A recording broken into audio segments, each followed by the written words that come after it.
নমস্কার বন্ধুরা, আশা করি সবাই ভালো আছেন।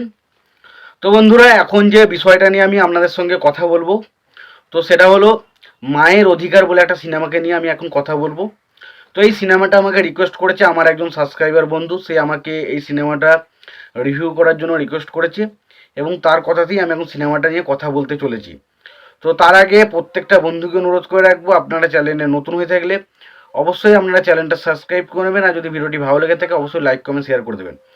তো 1996 সালে মায়ের অধিকার সিনেমাটা রিলিজ করেছিল। ছবির পরিচালক হিসেবে কাজ করেছিলেন শিব আলী সাদিক এবং ছবিতে অভিনয় করেছিলেন যদি বলি, তো অভিনয় করেছিলেন সলমান শাহ এবং শাহবাজ সহ আরও অনেকে কিন্তু ছবিতে অভিনয় করেছিলেন।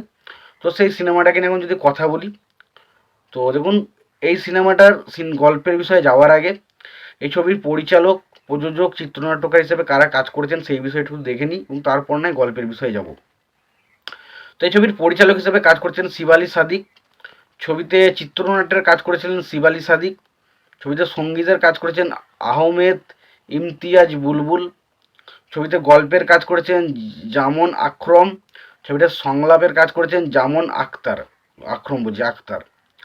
ছবিতে অভিনয় করেছেন সলমন শাহ, শাহবাজ, হুমায়ুন ফরিদি, আনোয়ার হোসেন, আলমগীর, ববিতা, দিলবার, নাসির খান, সৌম্য চৌধুরী সহ আরও অনেকে। তো ছবির গল্পটা যদি ছোট্ট করে বলি, তখন এই গল্পটা পরবর্তী সময়ে রিমেক হয় প্রসেনজিতের একটা সিনেমা, প্রসেনজিৎ ঋতুপর্ণা। ওই ছবিটার নাম হচ্ছে মায়ের অধিকার।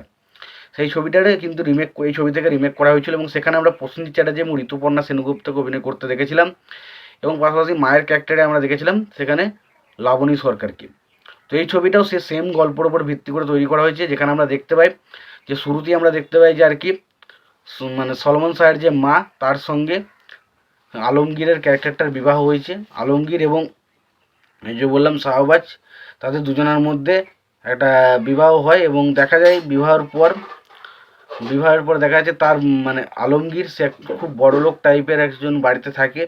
ফলে তার বাড়িতে সে যখন বিবাহ করে আসে তখন তাকে মেনে নেয় না এবং তাকে বাড়ি থেকে তাড়িয়ে দেওয়া হয় এবং তাকে বাড়ি থেকে তাড়িয়ে দেওয়া হয় তখন সে আশ্রয় পায় হুমায়ুন ফারিদি বলে একজন মানুষের কাছে এবং সেখানেই সে সলমন শাহকে ছোট থেকে বড় করে এবং আস্তে আস্তে একটা কলেজে ভর্তি করে এবং সেখানে ববিতা বলে যে মেয়েটা রয়েছে সে তাকে মিথ্যে ধর্ষণের কেসে ফাঁসিয়ে আর কি সলমন শাহের ক্যারেক্টারটাকে জেলে পাঠায় এবং যখন সলমন শাহের ক্যারেক্টারটা সম্পর্কে জানতে পারে যে আর কি আলমগীরের মা যে এটা তার নাতি, তখন সে তাকে বাড়িতে ফিরিয়ে নিয়ে আসে এবং তারপর আস্তে আস্তে তাদের মধ্যে একটা সম্পর্ক তৈরি হয় ববিতার সাথে এবং ববিতার সাথে তাকে বিবাহ দেওয়া হয়।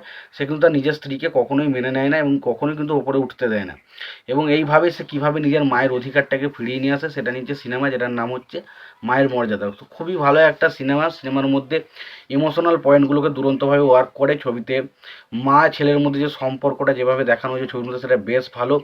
পাশাপাশি ছবির মধ্যে মানে এখানে যে সলমন শাহের বাবার ক্যারেক্টারটাও কিন্তু বেশ ইন্টারেস্টিং, এখানে ঠাকুমার ক্যারেক্টারটাও যথেষ্ট গুরুত্বপূর্ণ ছিল। তো খুবই ভালো একটা সিনেমার মধ্যে হুমায়ুন ফারিদি খুব দুর্দান্ত একটা কাজ করেছে।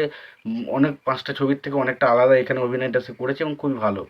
তো ওভারঅল এটুকু বলা যায় সিনেমাটা একটা বেশ ভালো এন্টারটেন করার মতো সিনেমাটা যদি না দেখে থাকেন অবশ্যই সিনেমাটাকে চেক আউট করুন। সিনেমাটা দেখে থাকলে আপনাদের সিনেমাটা কেমন লেগেছে জানাতে ভুলবেন না।